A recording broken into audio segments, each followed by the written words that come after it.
마음껏 배우고 꿈꿔봐. 학생의 찐 미래를 연결해주는 차별화된 시스템과 최고의 인프라가 있으니까.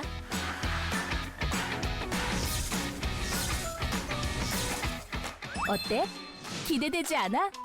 경상국립대학교엔 목표를 향한 단 한 개의 도전만 있을 뿐 한계는 없으니까. 미래를 밝히는 빛. GNU 경상국립대학교. 더 이상 남의 이야기가 아닌 우리들의 이야기, 치매. 혼자 고민하지 마세요. 사천시 치매안심센터에서는 치매 조기 검진, 예방교육, 인지재활 프로그램, 치매 가족 지원, 개인별 맞춤 프로그램을 무료로 받으실 수 있습니다. 따뜻한 동행, 모두가 행복한 치매 걱정 없는 사천. 사천시 치매안심센터가 함께하겠습니다.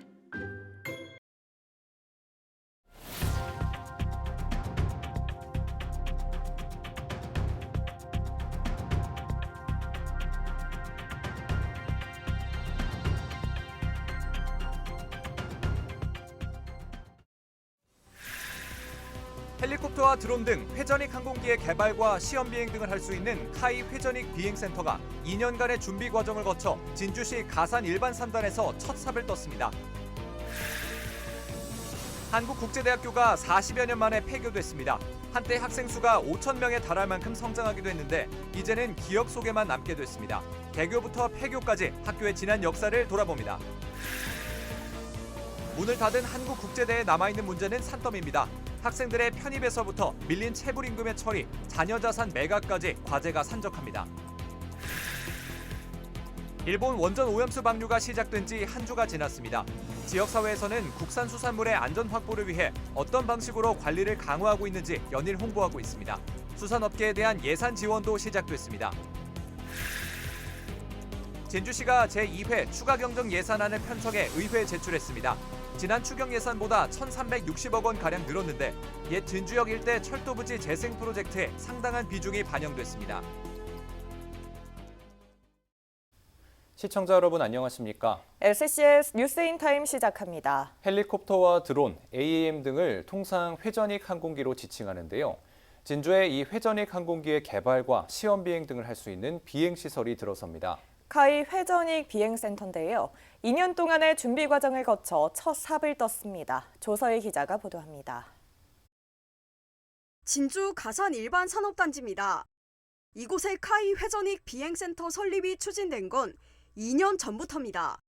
카이에선 회전익 항공기 전용 비행센터 확보를 원했고 진주시는 항공우주산업 앵커기업 유치를 희망했는데 진주시가 카이에 부지를 빌려주기로 하며 손을 맞잡게 됐습니다. 진주시가 카이에 가산 일반 산단 땅을 빌려주고 카이는 그곳에 회전익 비행센터를 만들기로 한 것입니다. 그동안 부지 매입과 건축 허가 등의 절차가 진행됐고 31일엔 첫 삽을 떴습니다. 국내 유일의 회전익 항공시설 설립이 본격화된 것입니다. 단순히 항공기를 개발하고 시험하는 장소를 넘어 안으로는 진주시의 첨단 산업으로의 재편에 발맞춘 우수 인재들의 집합과 지역 경제 발전을 도모할 것이며 밖으로는 미래형 핵심 기술을 선도하는 장으로서 회전익 항공기의 개발과 양산, 시험 등이 이뤄질 카이 회전익 비행센터. 4만 1,000평의 지상 5층 규모의 센터와 주기장, 비행 착륙 시험구역 등이 들어서며 내년 완공이 목표입니다. 여기에 회전익 비행센터 인근에는 미래 항공기체 연구와 실증을 위한 AAV 실증센터 구축도 추진되고 있어 진주의 항공산업 발전이 기대되고 있습니다. 날아다니는 자동차도 회전익에 속하기 때문에 그 기체의 개발과 시험 비행은 이 장소에서 이루어지게 되고 카이가 좋은 기체를 빨리 생산을 한다면은 우리 진주에 이 기체의 시험 비행뿐만 아니라 앞으로 대한민국을 대표하는 AAV 생산기지 1호를 유치할 수 있는 회전익 비행센터가 본격 운영되면 100여 명의 연구 시험 인력이 근무할 예정. 추후엔 항공기업 직접화 효과도 있을 것으로 보입니다. 카이 회전익 비행센터가 첫 삽을 떴습니다. 진주를 비롯한 서부 경남이 우주 항공 도시의 거점으로 거듭날 수 있는 마중물이 될 것으로 기대를 모읍니다. SCS 조서입니다.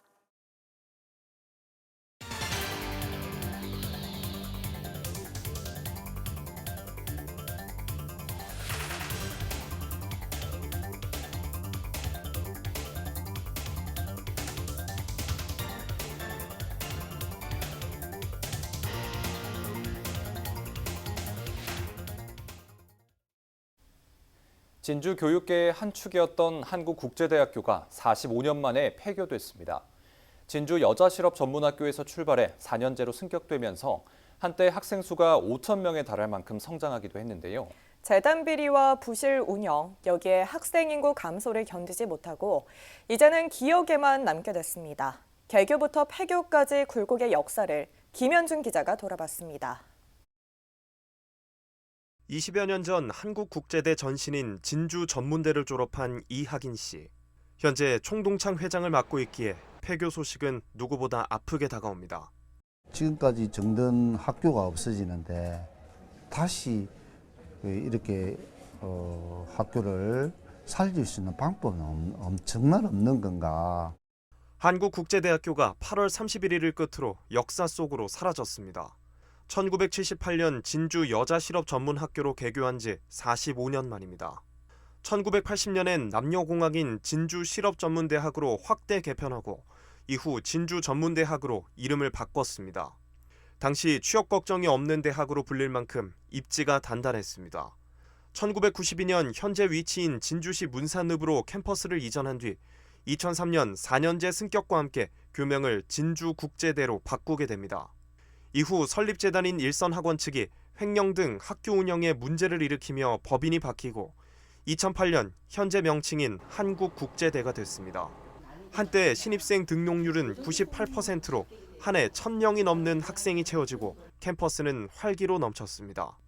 예전에는 아침 저녁으로 해가지고 거의 꽉 차가지고 이제 출발하고 또 올 적에도 꽉 차가지고 와서 정류장마다 이제 내리고 하는. 하지만 의대 유치 실패 등 안팎으로 사정이 생기면서 재단은 다시 일선학원으로 돌아갔습니다. 당시 재단 이사장은 과거 교비 횡령 등으로 여러 차례 실형을 받아 시작부터 우려가 컸습니다. 결국 2018년부터 학교는 본격적인 내리막길을 걷게 됩니다. 교육부가 실시한 대학 기본 역량 진단 평가에서 재정 지원 제한대학으로 지정되고 이는 5년 동안 지속됐습니다. 정원 감축에 이어 장학금 등이 일부 제한됐고 입학을 희망하는 학생이 급감했습니다.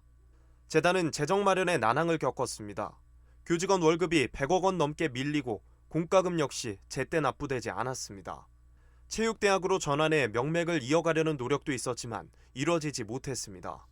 결국 지난 7월 창원지법이 학교법인 일선학원의 파산을 선고하며 한국국제대는 굴곡의 역사를 뒤로 한 채 문을 닫게 됐습니다. 이 학교가 다시 우리가 길이 또 있다면은 우리가 소생할 수 있는 길이 있다면은 우리 진주 시민들께서도 많이 도와주신다면은. SCS 김현준입니다. 한국국제대학교가 문은 닫았지만 앞으로 해결해야 할 문제는 산더미입니다. 학생 편입 절차는 우여곡절 끝에 시작됐지만 일자리를 잃게 된 교직원 60여 명은 당장 생계가 어렵게 됐습니다. 여기에 받지 못한 급여는 120억 원에 달하는데 언제 받을지 또 제대로 받을 수 있을지 걱정인 상황입니다. 보도에 김상엽 기자입니다. 8월 31일로 문을 닫은 한국국제대학교. 쌓인 쓰레기는 도로를 침범했고 건물 안 세면대는 바닥에 닿아 있습니다. 오랫동안 관리가 이루어지지 않으며 방치된 겁니다. 가장 우려됐던 학생들의 학업 중단 문제는 경남 지역 대학이 문을 열면서 편입 절차가 진행되고 있습니다. 또 다른 큰 문제는 직장을 잃게 된 교직원입니다. 폐교까지 남았던 교수와 직원은 60여 명. 당장 일자리가 없어 생계를 걱정해야 합니다. 2018년 10월부터 이들이 받지 못한 급여는 120억 원가량. 체불임금을 받기 위해서는 학교법인 재산을 처분해야 가능합니다. 이를 위해 법원이 파산 관제인을 선임하고 재산 매각 절차에 들어갔습니다. 학교 구석구석에는 파산 관제인이 관리하게 됐다며 출입 금지를 안내하는 알림이 붙어 있습니다. 운산에 있는 저희 대학과 개덕에 있는 진주 학사 그리고 병거동에 있는 유치원, 그리고 리버사이드 건물, 이렇게 법인 재산에 대해서 모두 다 매각 처리가 이루어질 겁니다. 하지만 학교 규모가 큰 데다 경기 침체가 겹쳐 매각이 쉽지 않을 것이라는 전망이 나옵니다. 여기에 매각이 되더라도 체불임금 지급은 후순위로 밀려나 있어 온전히 받을 수 있을지 미지수입니다. 법인재산 매각 이후 최우선으로 변제될 곳은 밀린 국세와 지방세 등입니다. 그 다음은 전기료와 관리비 등이 우선이고 근저당 설정, 채권 등이 3순위입니다. 이들이 모두 변제된 후에야 체불임금이 지급될 수 있는 겁니다. 재단 비리와 부실 운영의 책임을 그대로 떠안으며 피해자가 된 교직원, 마땅히 받아야 할 노동의 대가를 받을 수 있을지 한숨이 깊어집니다. 워낙 저희가 임금 체불이 많으니까 사실 다 받을 수 있을까? 다 받아야 되는데. SCS 김상엽입니다.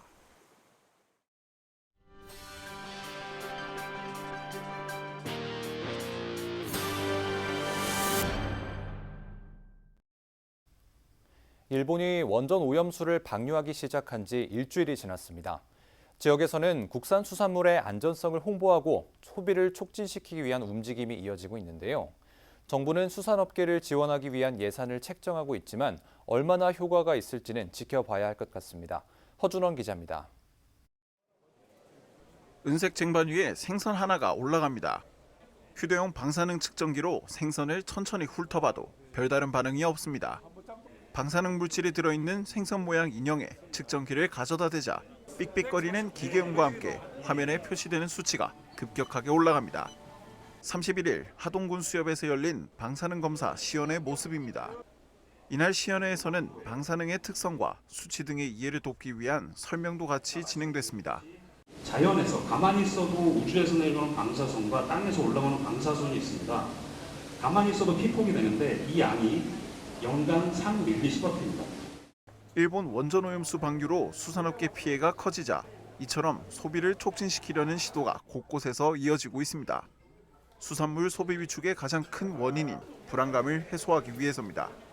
많은 소비자 여러분들께서 불안해하고 계십니다. 휴대용 방사능 측정기를 10대를 긴급하게 더 추가로 구매를 해서 위판 단계에서뿐만 아니라 소비 단계 이르기까지 수시로 언제든지. 하동은 녹차 사료를 먹여 키운 참숭어와 고소한 전어로 유명하지만 역시 소비 위축의 바람을 피하지는 못했습니다. 급격하게 줄어든 판매량에 수산업계는 정부의 지원이 절실하다는 입장입니다. 작년보다 우리 녹차 참수어 어민들은 녹차 참수어가 한 1,000톤 정도 지금 안 나갔거든요. 우리 정부에서 안 도와주면은 우리 어민들이 지금 대란히 일을 할 수 있는. 현재 정부에서 추진하고 있는 소비 활성화 방안은 전통시장 온누리 상품권 환급 행사와 온오프라인 할인 행사 확대 정도. 당장 31일부터 서울과 부산 등 9개 전통시장에서는 환급 행사를 시작했습니다. 오늘부터 서울 노량진 수산시장, 부산 자갈치시장 등 지역을 대표하는 9개 전통시장 등에서는 환급 행사를 시작하며 해당 전통시장에서 우리 수산물을 구매하시면 한 분당 최대 2만 원, 금액의 30%까지 온누리 상품권으로 환급 받으실 수 있습니다. 하지만 환급 행사 효과가 얼마나 있을지는 불투명합니다. 서부 경남만 해도 하동과 사천, 남해 등 수산물이 지역 경제에서 큰 비중을 차지하는 곳이 많지만 경남을 통틀어도 환급 행사를 실시하는 곳은 남해읍 전통시장과 마산어시장 단 2곳에 불과합니다.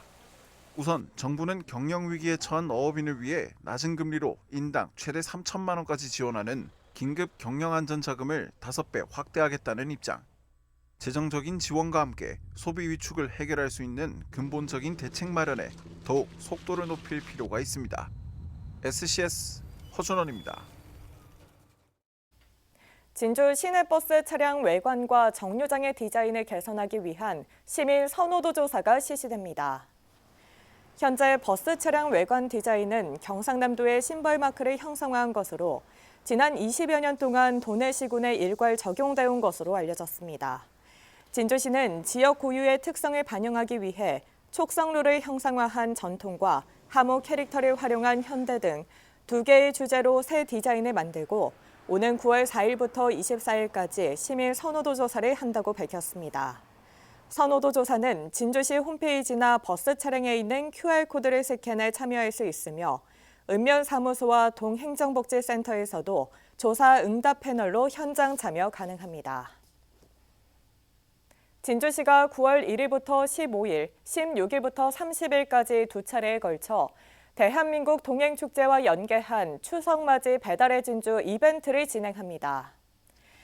진주시는 각 기간 동안 지역사랑 상품권으로 2만 5천 원 이상을 2번 이상 결제한 소비자에게는 진주형 배달앱 전용 상품권 5천 원을 캐시백으로 증정한다고 밝혔습니다.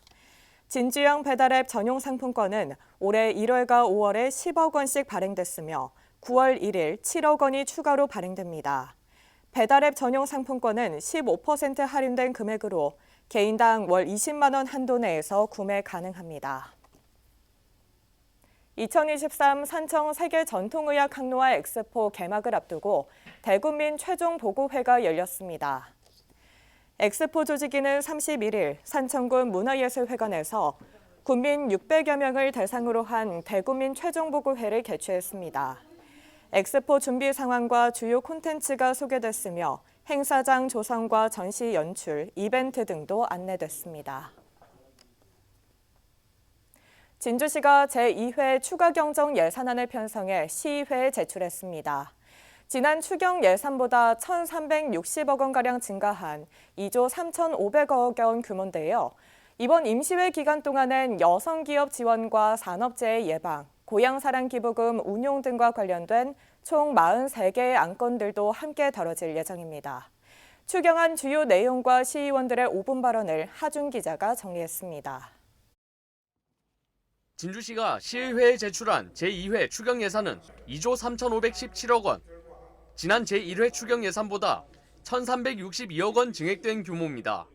이번 추가 경정 예산안에는 어려운 재정 여건 속에서도 지역 경제에 활력을 불어넣고 시민 생활과 밀접한 사회 기반 시설 확충을 위한 필수 현안 사업들을 반영하였습니다. 추경안을 살펴보면 옛 진주역 일대를 문화예술 공간으로 탈바꿈시키는 철도부지 재생 프로젝트 관련 사업들이 우선 눈에 띕니다. 국립진주박물관 이전 건립과 옛 진주역 문화거리 조성 사업 예산이 각각 200억 원, 35억 원 증액됐습니다. 또 휴폐업 공장 청년 창업 공간 리모델링 24억여 원, 상평산단 재생 사업이 16억 원 증액되는 등 지역개발 관련 현안 사업들도 포함됐습니다. 이 밖에 오목내 유원지 개발과 전기자동차 보급 사업, 진주 실크 박물관과 동부시립도서관 건립 등에도 속도를 내기로 했습니다. 5분 자유 발언에선 지역 현안에 대한 의견들이 이어졌습니다. 먼저 임기항 의원은 극한호우에 따른 수해 피해 방지를 위한 대책 마련을 촉구했고, 김영석 의원은 골목 상권 활성화에 초점을 둔 점심시간 주정차 단속 유연화를 건의했습니다. 또 박미경 의원은 진주시의 재정 효율성 개선을 위해 보다 체계적인 공모사업 관리가 필요하다고 강조했습니다. 단기적으로는 맨홀과 우수관로 청소 관리가 필요합니다. 장기적으로는 침수 지역 곳곳에 집수정과 우수 저류조를 설치하고 좁고 노후화된 우수관로를 극한호우도 감당할 수 있게 골목 상권 이용하는 시민들의 가장 큰 애로사항 중 하나가 점심시간 주차의 어려움입니다. 소상공인의 골목 상권에 점포를 운영하는 경우가 많으며 주차난에 따라 매출에 큰 영향을 일단 넣어보자 식의 공모 신청은 지양해야 하며 우리 지역 여건과 시책에 적합한 사업을 사전에 면밀히 검토하여 꼭 필요한 공모 사업을 선택하고 유사, 중복 등의 이유로 9일간의 일정으로 진행되는 제250회 진주시의회 임시회. 상정된 추경 예산안과 각종 조례안은 오는 9월 8일 열리는 2차 본회의에서 최종 확정됩니다. SCS 하주입니다. 산청 단성유림회관 몽학관이 문을 열었습니다.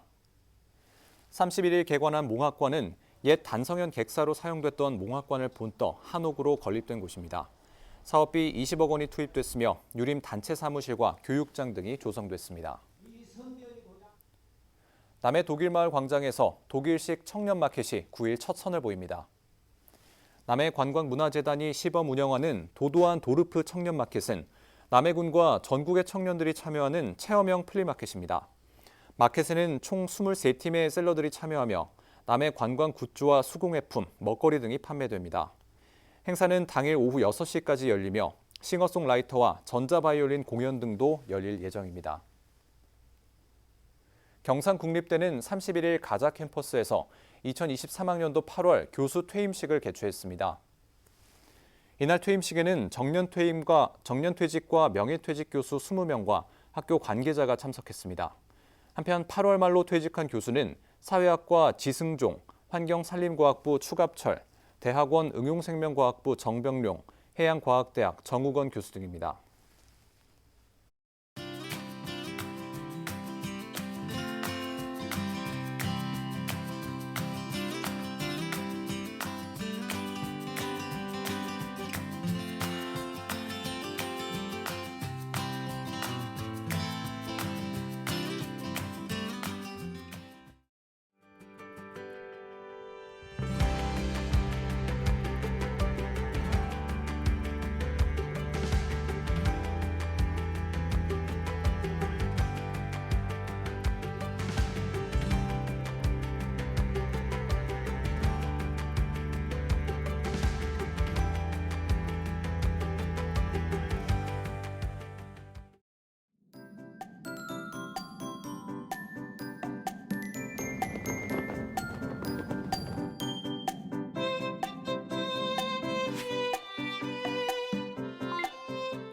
사진으로 보는 날씨입니다. 목요일 우리 지역 구름 많은 하늘 속에 비가 내렸다 그쳤다를 반복했습니다. 9월이 시작되는 금요일에는 다시 비의 양이 많아지겠는데요. 금요일 새벽부터 토요일 오후까지 경남에는 50에서 150mm의 비가 내리겠고 남해안을 중심으로는 최대 200mm의 비가 내리겠습니다. 이어서 자세한 지역별 날씨 살펴보겠습니다. 서부 경남 지역 대체로 종일 비 소식이 있는데요. 진주와 사천, 하동, 남해는 금요일 저녁에 비의 양이 많겠고 산청과 함양 등 내륙은 오후부터 점차 소강 상태에 들겠습니다. 아침 기온은 진주와 사천 22도, 남해 23도로 출발해 한낮에는 28도에서 30도 분포 보이겠습니다. 전국 날씨입니다. 중부지방은 비구름이 물러나 종일 맑겠는데요. 비는 남부와 제주를 중심으로 내리겠습니다. 아침 기온은 서울 20도, 세종 18도로 출발하겠고 광주의 한낮 최고 기온은 31도 예상됩니다. 남해 동부 앞바다는 종일 비가 내리겠는데요. 물결은 비교적 잔잔하겠고 바람은 약간 강하게 불겠습니다. 이어서 삼천포 기준 조석표 살펴보겠습니다. 물때는 9물, 만조 시각은 밤 10시 17분, 간조 시각은 오후 3시 44분 예상됩니다. 사천공항 날씨 정보입니다. 금요일 오전 9시 기준 흐리고 비가 내리겠는데요. 우리 지역에서 제주로 가는 첫 번째 항공편은 오전 9시 20분 예정돼 있습니다. 자세한 내용은 사천공항 홈페이지에서 확인하시기 바랍니다. 이어서 삼천포 역의 운항 정보입니다. 제주도에서 삼천포로 가는 배는 오후 2시 출발 예정입니다. 주간 날씨입니다. 비는 남은 한 주 내내 강약을 반복하며 계속 이어지겠는데요.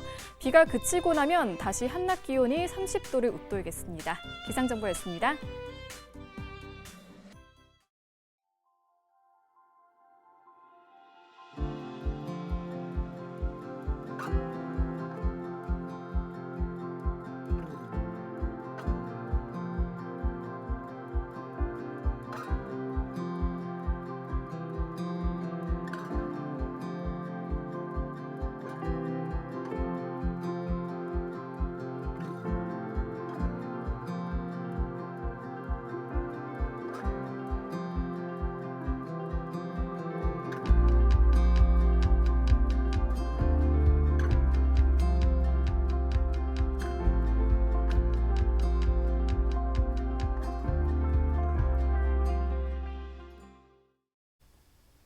저희가 준비한 소식은 여기까지입니다. 시청해주신 여러분 고맙습니다.